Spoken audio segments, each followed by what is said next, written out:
ఆరాధనకు చేరువచ్చిన పరిశుద్ధులైన మీ అందరికీ యేసు ప్రభు నామములో అందరికీ వందనాలు. అయ్యా మా అమ్మగారులు అందరికీ వందనాలు. దేవుడు మిమ్మల్ని మీ కుటుంబాలను మీ పిల్లల్ని దీవించును గాక. ఆమేన్. హల్లెలూయా. రైట్ బిడ్డలారా, మనం నేర్చుకుంటున్న పాఠం, మనం నేర్చుకుంటున్నటువంటి ఉపదేశాలను మనము జ్ఞాపకం చేసుకుందాం. చదవండి యూదా పత్రిక 3వ వాక్యం. ప్రియులారా, మనకందరికి కలిగేడు రక్షణను గురించి మీకు వ్రాయవలనని విశేషమైన ఆసక్తి గలవాడని ప్రయత్నపడుచుండగా పరిశుద్ధులకు ఒక్కసారి అప్పగింపబడిన బోధ నిమిత్తము మీరు పోరాడవలనని మిమ్మును వేడుకొనుచు మీకు వ్రాయవలసి వచ్చాను. అందరూ ఆమేన్ చెప్పండి గట్టిగా. ఆమేన్. హల్లెలూయా. పరిశుద్ధులందరికీ కలగబోయే రక్షణ ఒకటి ఉంది. ఏ రక్షణ అన్నది? కడవరి కాల రక్షణ. పరిశుద్ధులు అనగా దేవుని బిడ్డలు అనగా రక్షణ పొందిన వారే, మారు మనసు పొందిన వారే, బాప్తిసం పొందిన వారే, అభిషేకం పొందిన వారే, లోకంలో మంచి బ్రతుకుతున్న వారే, వీరందరికీ ఒక రక్షణ ఉన్నది. ఏ రక్షణ అది? కడవరి కాల రక్షణ. అందుకని రక్షణ ఎన్ని విధాలుగా ఉన్నదని చెప్తున్నాను. వర్తమాన, భూత, భవిష్యత్ కాలములను గురించిన రక్షణ. రక్షణ పొంది ఉన్నాము అన్నాడు. మీ సొంత రక్షణను భయముతోను వణుకుతోను కొనసాగించుడి అంటున్నాడు. అలాగునే ఆ కాలమున రక్షణ పొందుదుము అన్నాడు. ఆమేన్. హల్లెలూయా. ఈ రక్షణ కొరకు మనం ఏం చేయాలట?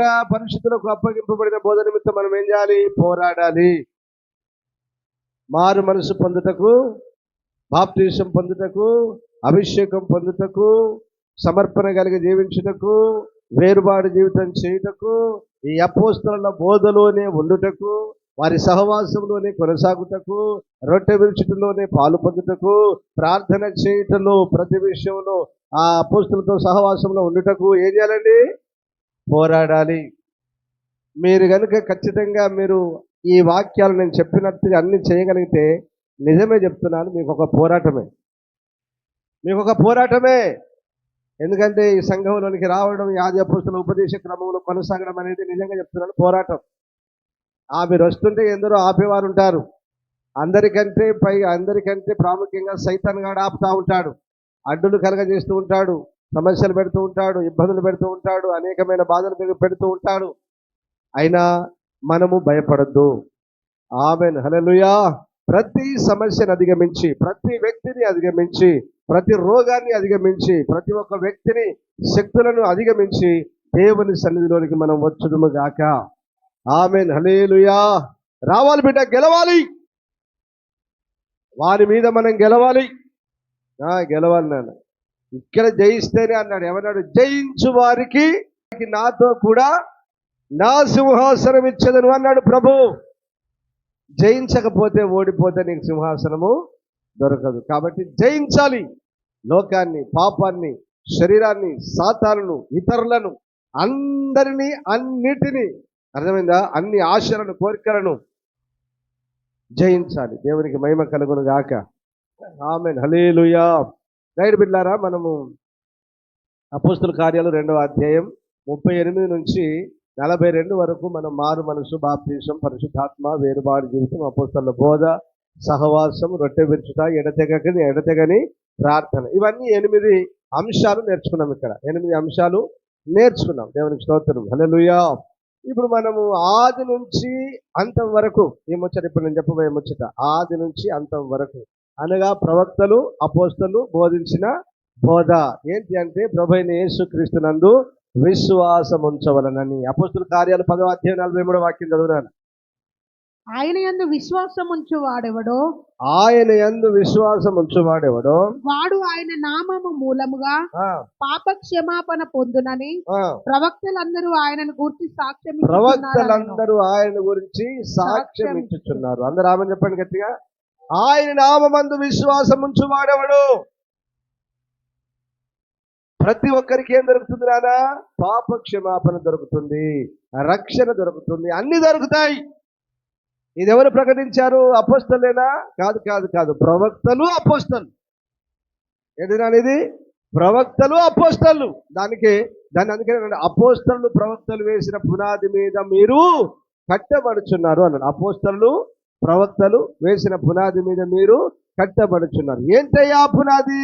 ప్రభు అయిన యేసుక్రీస్తే. ఇదిగో నేను ముఖ్యమును మూలరాతిని శిలలో వేశాను, దాని యందు విశ్వాసముంచువాడు కలవరపరుడు. ఆమె చెప్పు గట్టిగా. హల్లెలూయా. పునాది యేసయ్య, మూలరాయి యేసయ్యే. దాన్ని పునాది సిద్ధాంతం అన్నారు పరిశుద్ధులు అపోస్తలులంతా. అపోస్తలు ప్రవక్తలు వేసిన పునాది అన్నారు. హెబ్రీయులకు రాసిన పత్రిక 6వ అధ్యాయం 2వ వాక్యం చదువునా? 1-2 వాక్యాలు చదువు. దేవుని అందలి విశ్వాసమును బాప్తిస్మములను గూర్చిన బోధయు హస్త నిక్షేపణమును మృతుల పునరుత్థానమును నిత్యమైన తీర్పును అను పునాది మరలా వేయక క్రీస్తును గూర్చిన మూలోపదేశము మాని సంపూర్ణుల మగుటకు సాగిపోదాము. అందరూ ఆమేన్ చెప్పండి గట్టిగా. హల్లెలూయా. ఆ విశ్వాసములను గురించిన బోధ ఇది ఎవరు వేశారు? ప్రవక్తలు వేశారు, అపోస్తలు వేశారు. ఇప్పుడు అబ్రహాము, అమ్మా నన్ను చూడండి, అబ్రహాము దేనికి మూల పురుషుడిగా ఉన్నాడు మనకు? విశ్వాసులకు తండ్రి. అబ్రహాము దేవుని నమ్మెను, అది అతనికి నీతిగా. అబ్రహాము దేవుని యందు విశ్వాసం ఉంచి కుమారుణ్ణి పొందుకున్నాడు. అబ్రహాము దేవుని యందు విశ్వాసం ఉంచి ఆశీర్వదింపబడ్డాడు. అబ్రహాము విశ్వాసం ఉంచి విడుదల పొందాడు. అబ్రహాము విశ్వాసం ఉంచి అన్ని వాగ్దానములను స్వతంత్రించుకున్నాడు. అంటే మూలవాక్యం ఏంటంటే నాన్న, విశ్వాసం విశ్వాసం విశ్వాసం విశ్వాసం ఉంచాలి, విశ్వాసానికి తగిన క్రియలు చేయాలి. హల్లెలూయా. హల్లెలూయా. దేవుని యందు విశ్వాసం ఉంచాలి, విశ్వాసానికి తగిన క్రియలు చేయాలి. ఇంకొక మాట కూడా చదువు, అదే హెబ్రీ పత్రిక 10వ అధ్యాయం 37-38. ఇక కాలము బహు కొంచెముగా ఉన్నది. వచ్చుచున్నవాడు ఆలస్యము చేయకవచ్చును. నా ఎదుట నీతిమంతుడైన వాడు విశ్వాస మూలముగా నీతిమంతుడనబడిన ప్రతి ఒక్కడు విశ్వాస మూలముగా జీవించును గాని అతడు వెనుకకు పోయిన ఎడల అతని అందున ఆత్మ సంతోషము. హల్లెలూయా. అంటే విశ్వాసంలోంచి నీతిమంతుడు, క్రైస్తవుడు, దేవుని బిడ్డ అనబడిన వాడు ప్రతి ఒక్కడు ఏం కావుతున్నానా? వెనక్కిపోవద్దు. శ్రమలు రావా, కష్టాలు రావా, ఇరుకులు రావా, ఇబ్బందులు రావా, రోగాలు రావా, వ్యాధులు రావా, అన్నేస్తాయి నానా, అన్నేస్తాయి. విశ్వాసమునకు కలుగు పరీక్ష అన్నాడు. ఈ విశ్వాసానికి అనేకమైన పరీక్షలు కలుగుతాయి. ఈ విశ్వాసంలో నువ్వు నిలబడ్డప్పుడు ఎన్నో బాధలు, ఇబ్బందులు కలుగుతాయి. ఆయనను దేవుని బిడ్డలమైన మనము విశ్వాసంలో నుంచి వెనక్కి తొలగిపోవద్దు. ఆమేన్. హల్లెలూయా. వెనక్కి తప్పిపోవద్దు బిడ్డ. ఎన్ని శ్రమలు వచ్చినా, ఎన్ని బాధలు వచ్చినా, ఎన్ని ఇబ్బందులు వచ్చినా, రోగాలైనా, ఆర్థిక సమస్యలైనా, అప్పులైనా, మనోవేదనైనా, విచారమైన బాధ అయినా, ఏదైనా సరే, ఏంటి నీ విశ్వాసము? నేను నమ్మిన దేవుడు సమర్థుడు. ఈ శ్రమలో నుంచి నన్ను విడిపించుటకాయన సమర్థుడు. ఈ అగ్నిలో నుంచి తప్పించుటకాయన సమర్థుడు. ఈ రోగంలోంచి విడిపించుటకాయన సమర్థుడు. నా జీవితంలో అద్భుతం చేయుటకు సమర్థుడు. నా జీవితంలో ఆశ్చర్య కార్యం చేయుటకు సమర్థుడు అని ఒక పరిపూర్ణమైన విశ్వాసం. అల్ప విశ్వాసం కాదు, అరాకొర విశ్వాసం కాదు, ఒక పరిపూర్ణమైన విశ్వాసముతోనే మనము వాగ్దానములను స్వతంత్రించుకుందాము గాక. నిశ్చయంగా నేను నిన్ను ఆశీర్వదించాను, నిశ్చయంగా విస్తరింపజేసిన అబ్రహామునకు చెప్పాడు. అబ్రహాము ఆ వాగ్దాన్ని ఎలాగో స్వతంత్రించుకున్నాడు నాన్న? రోమపత్రికలు ఏమంటాడు? అతడు విశ్వాసము ఉంచి వాగ్దానములను ఆయన స్వతంత్రించుకున్నాడు. దేవునికి మహిమ కలుగును గాక. ఆమేన్. హల్లెలూయా. గుర్తుపెట్టుకోండి నాన్న, విశ్వాసము అనేది ప్రతి క్రైస్తవుడు విశ్వాసి కలిగి ఉండాలి. కానీ విశ్వాసంలోంచి మనం ఏం కావద్దు, వెనక్కి వెళ్ళిపోవద్దు. చాలా మంది వెళ్ళిపోతున్నారు. నా బాధ అదే.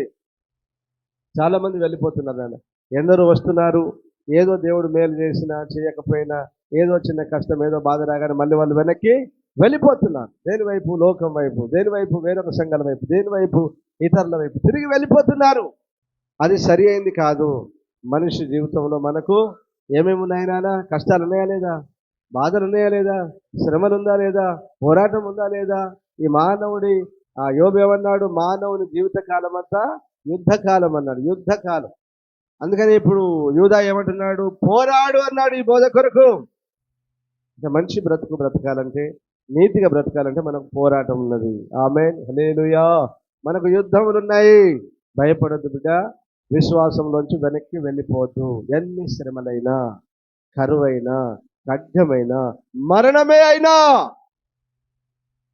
విశ్వాసంలోంచి వెనక్కి వెళ్ళిపోవద్దు. దేవునికి మహిమ కలుగును గాక. ఆమేన్, హల్లెలూయా. వచ్చుచున్నవాడు ఆలస్యం చేయక వచ్చును గాను, నా ఎదుట నీతిమంతుడైన వాడు విశ్వాస మూలంగా జీవించును గాని వాడు వెనక్కి తీస్తే దేవునికి సంతోషం లేదు. ఓకేనా? ఉన్న మనమైనా ఎన్నడూ వెనక్కి పోరాదు. దేవునికి స్తోత్రం, హల్లెలూయా. మంచిది బిడ్డలారా. మరి దేవుని యందు విశ్వాసం ఇస్తే మనకి ఏం కలుగుతుంది, ఏం దొరుకుతుంది అనే ఒక 3-4 మాటలు చెప్పి నేను ముగిస్తాను. జాగ్రత్తగా మీరు గమనించాలి. ఓకేనా? రైట్. 1 ఎఫెసీయులకు రాసిన పత్రిక 2వ అధ్యాయం 8వ వాక్యం. మీరు విశ్వాసము ద్వారా కృపచేతనే రక్షింపబడి ఉన్నారు. ఇది మీ వలన కలిగినది కాదు. అందరూ ఆమేన్ చెప్పండి గట్టిగా. హల్లెలూయా. ఎవరైనా చెప్తారా? నేను నీతిమంతురాల్ని, నేను పరిశుద్ధురాల్ని, నేను నీతి క్రియలు చేశాను, నేను మంచివాడిని, కనుకనే దేవుడు నాకు రక్షణ ఇచ్చాడు అని ఎవరైనా చెప్పగలరా? చెప్పితే అది వాక్య విరుద్ధమే. ఎందుకు? ఇది మీ వలన కలిగింది కాదు. నీ నీతి వల్ల, నీ మంచితనం వల్ల, నీ మంచి క్రియల వల్ల, నీ దాన ధర్మాల వల్ల కలిగింది కాదు. ఏంటి బిడ్డ? ఇది దేవుని వరం. ఆమేన్, హల్లెలూయా. మీరు విశ్వాసము ద్వారా కృపచేతనే రక్షింపబడి ఉన్నారు. రక్షణ నీకు ఎలా కలిగింది నానా? విశ్వాసం ఉంచుట ద్వారా, దేవుని కృప ద్వారా, దేవుని కనికరము ద్వారా. ఆయన నిన్ను చూశాడు, పాపములో శాపములో బొర్లుతున్న నిన్ను చూశాడు, నీ వద్దకు వచ్చాడు, నీళ్ళతో నిన్ను కడిగాడు, నిన్ను పరిశుద్ధపరిచాడు, నీ తలకు నూనె అంటాడు, నీకు వస్త్రం ఇచ్చాడు. అన్ని ఇస్తే అన్ని అనుగ్రహిస్తే ఈరోజు ఏం చేస్తుందట? యెరూషలేము కుమార్తె గర్విష్ఠురాలై తన కాలు జాడించింది. రక్తంలో పొర్లుచున్న నిన్ను చూసి నీ వద్దకు వచ్చి, అద్భుతమైన మాట అన్నాను. అవన్నీ చదువుకోవడానికి మనకు సమయం లేదు కనుక, వచ్చి నీళ్లతో నిన్ను కడిగి, నీ తలకు నూనె అంటి, నీకు విచిత్రమైన వస్త్రములు తొడిగించి, నీకు ఆభరణములిచ్చి, నిన్ను అలంకరించగా ఏమయ్యావు? గర్వం ఎక్కువై కాలు జాడించావు. బిడ్డా, ఆ మాటలు చెప్పొద్దు. ఆ మాటలు అంత భయంకరంగా ఉంటాయి. దారిన వస్తున్న ప్రతి వానితో ప్రత్యుపదేశం నీకు అదేనా? ప్రతివాడు నీకు నచ్చుతాడా? వద్దు బిడ్డ. నాడు పితరులు చేశారు ఆ పని, నాడు ఇజ్రాయేల్ జనాంగం చేశారు ఆ పనులు, ఆ తప్పుడు పనులు చేశారు. మనం అలా చేయొద్దు. ఆమేన్, హల్లెలూయా. మనకు ఒక్కడే దేవుడు ఉండాలి. ఆమేన్ చెప్పండి గట్టిగా. హల్లెలూయా, హల్లెలూయా. ఒక్కడే దేవుడు ఉండాలి. మనం నడిపించడానికి ఒక్కడే నాయకుడు ఉండాలి, ఒక్క సేవకుడే ఉండాలి. ఇక్కడ పోయి ఈ పాట, అక్కడ పోయి ఆ పాట, ఇది వద్దు. మనం వద్దు. మీరు విశ్వాసము ద్వారా కృపచేతనే రక్షింపబడి ఉన్నారు కానీ ఇది మీ వలన, మీ క్రియల వల్ల కలిగింది కాదు. రైట్. ఇప్పుడు రక్షణ దేనికి కావాలన్నా? రక్షణ, నిజమైన రక్షణ దేనికి కావాలి బిడ్డ? ఆత్మకు కావాలి. విశ్వాసము గలవారమై మన ఆత్మను మనము రక్షించుకొనిచున్నాము. అదే హెబ్రీ పత్రిక 10వ అధ్యాయము 38-39 చదువునానా? నా ఎదుట నీతిమంతుడైన వాడు విశ్వాస మూలంగా జీవించును గాని అతడు వెనుక తీసిన అతని అందున ఆత్మకు సంతోషం ఉండదు.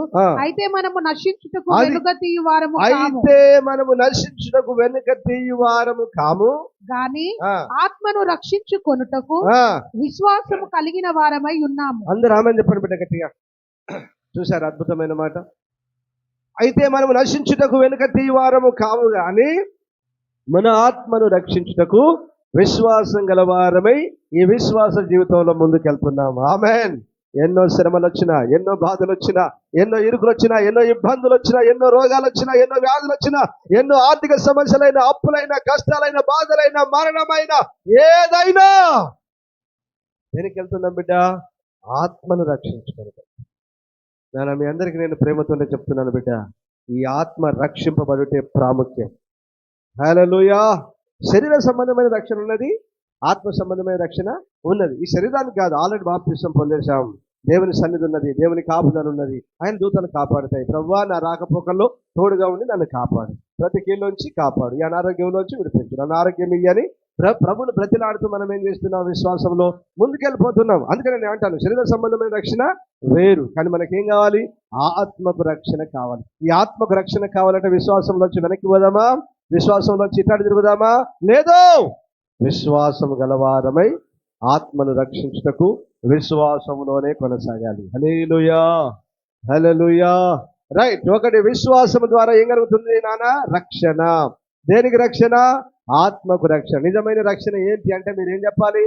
ఆత్మను రక్షించుకొనుటకు. దాని కొరకు ఎన్ని శ్రమలైనా, ఎన్ని కష్టాలైనా, ఎన్ని బాధలైనా, ఎన్ని సమస్యలైనా ఎదుర్కోవాలి. మంచిది. రెండో పాయింట్లోకి వెళ్దాం. లూకాసు వార్త 8:48. లూకాసు వార్త 8:48. అందుకాయన, కుమారి నీ విశ్వాసము నిన్ను స్వస్థపరచెను, సమాధానము గలదానవై పొమ్మని ఆమెతో చెప్పాను. అందరూ ఆమె చెప్పండి గట్టిగా. ఇప్పుడు పైకి చదువుకరా నాన్న, పైకి చదువుకరా. 12 ఏళ్ల నుంచి, అప్పుడు 12 ఏళ్ల నుండి రక్తస్రావము కలిగిన ఒక స్త్రీ ఎవని చేతను స్వస్థత నొందనిదై ఆయన వెనుకకు వచ్చి ఆయన వస్త్రపు చెంగు ముట్టెను. వెంటనే ఆమె రక్తస్రావము నిలిచిపోయెను. నన్ను ముట్టినది ఎవరని యేసు అడుగగా అందరును మేమెరుగమన్నప్పుడు పేతురు, ఏలినవాడా, జన సమూహములు కిక్కిరిసి నీ మీద పడుచున్నారనగా యేసు, ఎవడో నన్ను ముట్టెను, ప్రభావము నాలో నుండి వెడలిపోయినదని నాకు తెలిసినదనిను. తాను మరుగై ఉండలేదని ఆ స్త్రీ చూచి వణుకుచూ వచ్చి ఆయన ఎదుట సాగిలపడి తాను ఎందు నిమిత్తము ఆయనను ముట్టెనో, వెంటనే తాను ఎలాగూ స్వస్థపడెనో ఆ సంగతి ప్రజలందరి ఎదుట తెలియజెప్పాను. అందుకు ఆయన, కుమారి, నీ విశ్వాసము నిన్ను స్వస్థపరిచెను, సమాధానము గలదానవై పొమ్మని ఆమెతో చెప్పాను. అందరూ ఆమె చెప్పండి గట్టిగా. హల్లెలూయా. ఎన్ని సంవత్సరాల నుంచి నాన్న? 12. మనం ఇది ఎప్పటి నుంచో చెప్పుకుంటున్నాం, వింటున్నాం.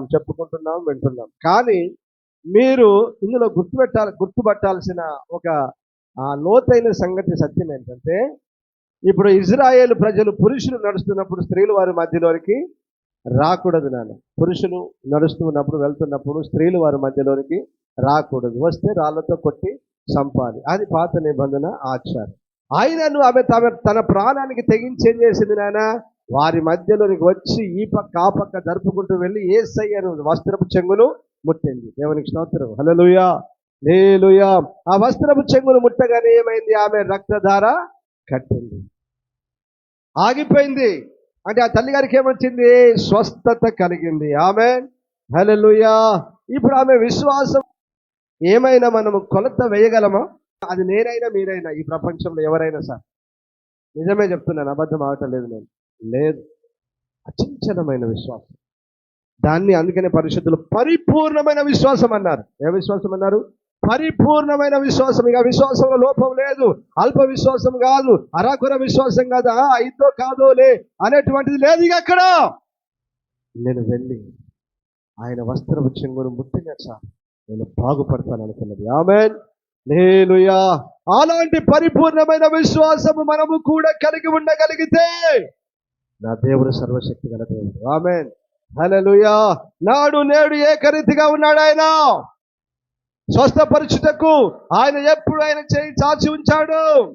ఆయన హస్తము కురచ కాలేదు, ఆయనలో శక్తి తగ్గలేదు, ప్రభావం తగ్గలేదు. కాకపోతే మనదే లోపం, అంతే, మనదే లోపం. కాబట్టి ఒకటే అమ్మ బిడ్డ గుర్తుపెట్టుకోండి, ప్రతి రోగం స్వస్థపరచబడుతుంది, ప్రతి వ్యాధి స్వస్థపరచబడుతుంది. అర్థమవుతుందా? ప్రతి రోగం, ప్రతి వ్యాధి స్వస్థపరచబడుతుంది. కాకపోతే మనం ఆయన మీద పరిపూర్ణమైన విశ్వాసం ఉంచి ఆయన యొద్దకు వచ్చి ప్రార్థించి పరిశుద్ధంగా బ్రతికి ఆయన ద్వారా కనికరమును స్వస్థతను పొందుకోవాలి. ఆమేన్, హల్లెలూయా. ఒక మనిషికి స్వస్థత ఎలా కలుగుతుంది నాన్న? 1 విశ్వాసం ద్వారా, 2 ప్రార్థన ద్వారా, 3 నీ పర్సనల్ లైఫ్ ఉంది పరిశుద్ధ జీవితం, మంచి జీవితం ద్వారా, 4 దేవుని కనికరం ద్వారా. ప్రభు గట్టిగా ఆమేనండి. ఆమేన్, హల్లెలూయా. రైట్. ఇప్పుడు హృదయం ఎలాంటిదంటే నాన్న? అన్నిటికంటే మోసకరమైంది, అన్నిటికంటే బహు వ్యాధి కలిగింది. ఇప్పుడు స్వస్థత దేనికి కావాలి? నిజమైన స్వస్థత, నిజమైన రక్షణ ఆత్మకు కావాలి. నిజమైన స్వస్థత దేనికి కావాలి? హృదయానికి కావాలి. ఎందుకు? ఇది బహుఘోరమైన ఏమున్నాయి ఇందులో? 13 విధములైన పాపాలు. ఒక్కొక్క పాపములకు ఏం చేయాలి? దేవుడు యేసు రక్తం మూసి ఆయింట్మెంట్ పెట్టి ఒక్కొక్క పాపాన్ని కడిగేయాలి. యేసు రక్తమే మందు మనకు. ఏంటి నాన్న? యేసు రక్తమే మందు. దేవుని వాక్యమే మెడిసిన్ మనకు. హల్లెలూయా. దేవుడు స్వస్థపరిచే దేవుడే. దేవుడు ఎవరండి? స్వస్థపరిచే దేవుడే. మనం దేని మీద ఆధారపడాలి? ఎక్కువగా దేవుని మీదనే ఆధారపడాలి. 99%. ఎంత నాన్న? 99. మరి హృదయానికి హృదయంలో ఉన్న రోగానికి మాత్రం 100కి 200 శాతం ఆయన మీదనే ఆధారపడాలి. ఎందుకంటే నీ హృదయాన్ని శుద్ధి చేసేది ఆయన కదా. నీ హృదయాన్ని పరిశుద్ధపరిచేది దేని ద్వారా శుద్ధి చేస్తున్నాడు నాన్న? 1 యేసు రక్తం చేత, 2వది దేవుని వాక్యం చేత, 3 దేవుని అంతరింద్రియాలకు వెళ్ళేది వాక్యం, అంతరింద్రియాలకు వెళ్ళేది యేసు రక్తం, అంతరింద్రియాలకు వెళ్ళేది అభిషేకం. అప్పుడు నువ్వేం చేయాలా? ఇక ఆయన మీదనే, ప్రభువా నా హృదయం చెడిపోయింది, నా హృదయం వ్యాధి కలిగింది, నా హృదయంలో రోగం వచ్చింది, ఒక రోగం వచ్చిందయ్యా, దీన్ని కడుగయ్యా, దీన్ని స్వస్థపరిచయ్యా. దేవునికి స్తోత్రం, హల్లెలూయా. ఏదో ఒక రోగం ఉంటుంది ప్రతి మనిషికి, అంతేనే కాదు, ప్రతి మానవునికి ఏదో ఒక రోగం ఉంటుంది. దానికి ఆయింట్మెంట్ ఏంటిది? దానికి ఆరోగ్యం ఇచ్చేది ఏంటిది అని అంటే యేసు రక్తమే, యేసయ్య వాక్యమే, యేసయ్య అభిషేకమే. ఆమేన్, హల్లెలూయా. మరి శరీరానికి స్వస్థత ఏంటిది? దానికి యేసయ్య వాక్యమే, యేసయ్య రక్తమే, యేసయ్య ఆత్మే. కానీ కొన్ని విషయాల్లో మనం పూర్తిగా ఆశ్రయించలేము కనుక 1% ఏదన్నా టాబ్లెట్, ఏదన్నా ఇంజక్షన్, ఏదన్నా వేసుకొని చక్కగా పనులు చేసుకోవాలి, ఉద్యోగాలు చేసుకోవాలి, వ్యాపారాలు చేసుకోవాలి, దేవుల్లో కొనసాగాలి. దేవునికి మహిమ కలుగును గాక. ఆమేన్, హల్లెలూయా. దైవిక స్వస్థతను గురించిన ఉపదేశం ఒకటి ఉంది లోకంలో, మంచిదే, దాని తప్పని మనం ఎందుకంటా ఉన్నారు, మంచిదే. కానీ దైవిక స్వస్థత అంటే అర్థం ఏంటిది? దేవుని ద్వారానే స్వస్థత పొందడం. అది ఒకవేళ కలగలేదనుకో, ఏమవుతున్నాడు వీడు? ఇప్పుడు నీకు టీబీ రోగం వచ్చింది, దేవుడి నన్ను బాగు చేయాలి, లేకపోతే నేను ఏ టాబ్లెట్, ఏ మెడిసిన్ వాడినని ఉన్నావు. టీబీని నేను అట్లే తినేస్తుందా, ఊకుంటుందా? దేవుని కనికరం రాలేదు. నేను ఇప్పుడు స్వస్థత ఎత్తగలిగితే దేవుని కనికరం ద్వారానే. గుర్తుపెట్టుకోండి, నీ విశ్వాసం, నీ ప్రార్థన దేవుని కనికరం నీ మీదకి రాకపోతే నీ బతికి ఆగమే. దేవుని కనికరం రాలేదు, ఏమవుతున్నావు నువ్వు? చచ్చిపోతే ఇప్పుడు ఏం దొరకలేదు నీకు దైవిక స్వస్థత? అప్పుడు ఎవరిది తప్పు? దేవునిలో శక్తి తక్కువైందా? కాదు కదా. ఎందుకో వదిలేశాడు, మరి నీ అవిధేయతను బట్టి, దేన్నో బట్టి వదిలేశాడు. మరి దానికి ఏం చేస్తాం? కాబట్టి నేను చెప్పేది ఏంటంటే, ఒక మూర్ఖుల్లాగా ఉండొద్దు. ఒక మూర్ఖులు నేనేం చెప్తాను, 99%. అర్థమవుతుందా? టాబ్లెట్ వేస్తే తప్పు అనేది బోధ ఒకటి ఉంది. టాబ్లెట్స్ వేస్తే, ఈ టాబ్లెట్స్ ఎక్కడి నుంచి తయారైతాయి నానా? చెట్ల వేర్లు, చెట్ల ఆకులు, చెట్ల కాండాలు. ద్రాక్ష పళ్ళు అయితే తింటావు కదా, ఆకులు తాగుతావు కదా, ఆకులు పౌడర్లు అయితే తింటావు కదా, ఆకులు పౌడర్లు తింటావు కదా, మన డ్రగ్ కదా. నిత్యమైన ఆశీర్వాదం ఎక్కడ దొరుకుతుంది నీకు? పరలోకంలో. అసలు ఏ ఆశీర్వాదం అన్నాడు? రక్షణ ఆశీర్వాదము. పైకి ఏమన్నా? ఆత్మను గుర్చిన వాగ్దానం. హల్లెలూయా.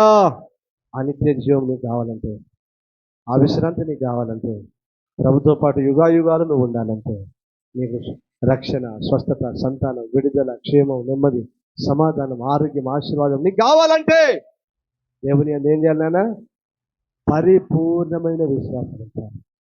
పరిపూర్ణమైన విశ్వసించువాడు కలవరపరడు. విశ్వాసము నిన్ను సిగ్గుపడనియదు.